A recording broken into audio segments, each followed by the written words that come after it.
सभी दोस्तों को प्रणाम। आज अपने भारतीय संविधान के salient features of the Indian constitution, जो प्रमुख लक्षण हैं, विशेषताएं हैं, उनके ऊपर चर्चा करेंगे। ये बीए सेकेंड ईयर की जो सेकेंड बुक का जो फर्स्ट यूनिट है उसका लास्ट टॉपिक है। भारतीय संविधान की विशेषताओं से 15 नंबर का क्वेश्चन सीधा पूछा जाता है और जो कॉम्पिटिटिव एग्ज़ाम है उनमें भी कहीं ना कहीं इनमें से प्रश्न पूछ लेते हैं। तो अपने शुरू करते हैं इसको। भारतीय संविधान की जो पहली विशेषता है वह है कि ये लिखित और विस्तृत संविधान है दुनिया का।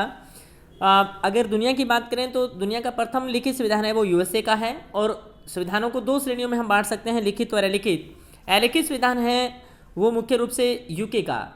जो लिखित संविधान होते हैं वो निर्मित होते हैं और अलिखित संविधान होते हैं वो विकसित होते हैं।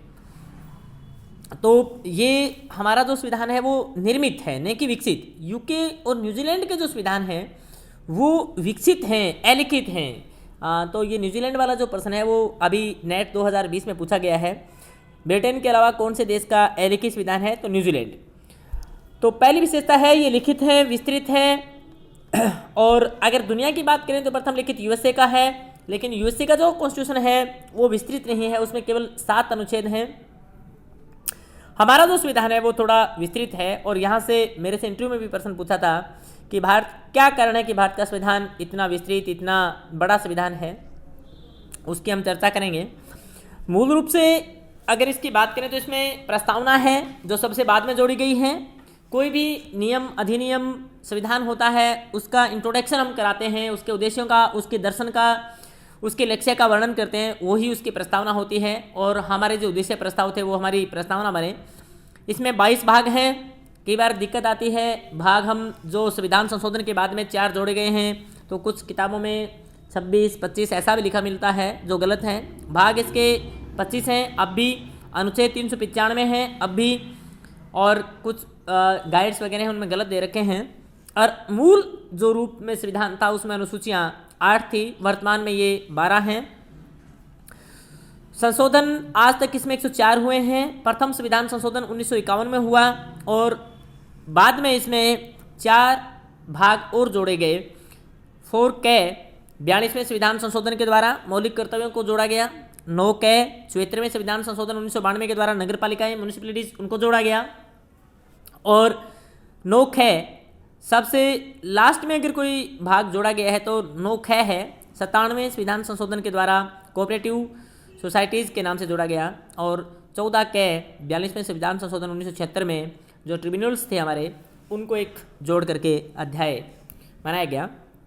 अनुसूचियाँ 4 और जोड़ी गई हैं। 9वीं अनुसूची प्रथम संविधान संशोधन 1951 के बाद। यहाँ से कॉम्पिटिटिव एग्जाम में प्रश्न पूछ लेता है, मिलान करना भी आ जाता है, संविधान संशोधन का मिलान करना आ जाता है कई बार। तो 9वीं अनुसूची प्रथम संविधान संशोधन से जोड़ी गई। 10वीं अनुसूची है वो जोड़ी गई है 52वें संविधान संशोधन से। और जो 11वीं अनुसूची है वो जोड़ी गई है 73वें संविधान संशोधन से।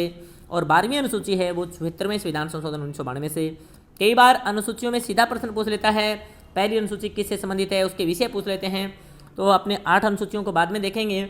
9वीं अनुसूची है, आपको पता है प्रथम संविधान संशोधन 1951 के द्वारा जोड़ा गया।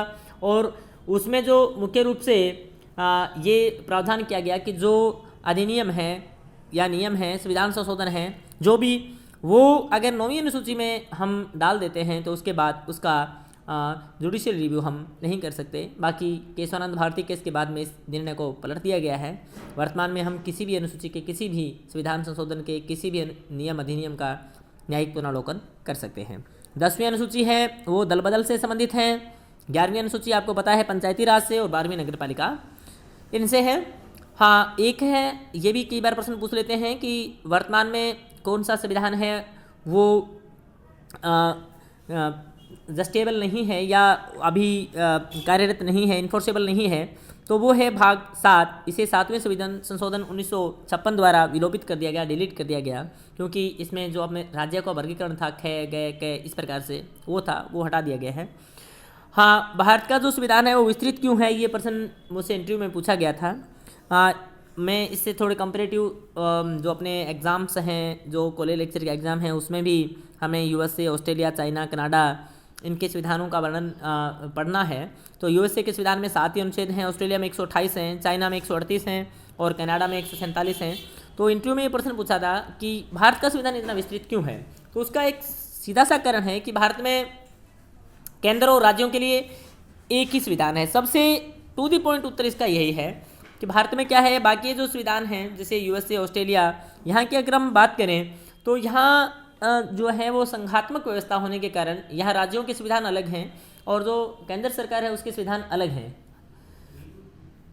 तो इसके बाद अगर अपने भारत के भौगोलिक और सांस्कृतिक विविधता की बात करें तो वो भी इनकी तुलना में अगर अपने पॉलिटिकल कल्चर की बात पढ़ते हैं पॉलिटिकल साइंस में, तो वहाँ जो पॉलिटिकल कल्चर है वो लगभग होमोजीनियस है। और यहाँ के जो पॉलिटिकल कल्चर है या हमारी सांस्कृतिक विविधता है, विविधता में एकता जो हम मानते हैं, वो अधिक होने के कारण ये एक भी कारण है कि यहाँ अलग अलग लोगों के लिए प्रोविज़न किए गए और इस प्रकार से। और तीसरा, कुछ लोग ये भी मानते हैं कि हमारी जो संविधान सभा थी उसमें जो कानूनी विशेषज्ञ थे उनका प्रभुत्व था, डोमिनेंस था, वकील अधिक थे और उन्होंने हर चीज़ को क्लियर करने का प्रयास किया और इससे हमारा जो संविधान का जो खाका था वो थोड़ा बड़ा हो गया। थैंक्स, बाद में पढ़ेंगे।